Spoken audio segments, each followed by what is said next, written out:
శ్రీమాత్రే నమః. ఈ వారం రాశిఫలాలు. సింహరాశి. అదృష్ట యోగం సూచితం. మనోబలంతో కొత్త పనుల్ని ప్రారంభించండి. వ్యాపార పరిధి పెరుగుతుంది. ఆర్థిక ఫలితాలు అనుకూలంగా ఉంటాయి. స్థిరాస్తి వ్యవహారాల్లో కలిసి వస్తుంది. కీర్తి పెరుగుతుంది.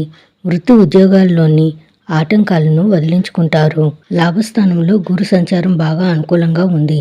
అష్టమ శని ప్రభావం చాలా వరకు తగ్గిపోయి పనులన్నీ సానుకూలపడతాయి. ఆదాయం కొద్దిగానైనా పెరుగుతుంది. ఆర్థిక సమస్యల నుంచి క్రమంగా విముక్తి లభిస్తుంది. ఆర్థిక విషయాల్లో ఎవరికి వాగ్దానాలు చేయకపోవడం మంచిది. వృత్తి ఉద్యోగాల్లో సానుకూల పరిణామాలు అనుభవానికి వస్తాయి. వ్యాపారాల్లో ఆశించిన లాభాలు అందుతాయి. ఉన్నత స్థాయి వ్యక్తులతో లాభదాయక పరిచయాలు ఏర్పడతాయి. ఆదాయ ప్రయత్నాలు సఫలం అవుతాయి. తోబుట్టువుల నుంచి సహాయ సహకారాలు లభిస్తాయి. ఉద్యోగ ప్రయత్నాలు కలిసి వస్తాయి. వ్యక్తిగత సమస్య ఒకటి అనుకోకుండా పరిష్కారం అవుతుంది. విద్యార్థులు శ్రమపడాల్సి ఉంటుంది. ప్రేమ వ్యవహారాలు రొటీన్గా సాగిపోతాయి. మహాలక్ష్మిని ధ్యానించండి. శుభం భూయాత్.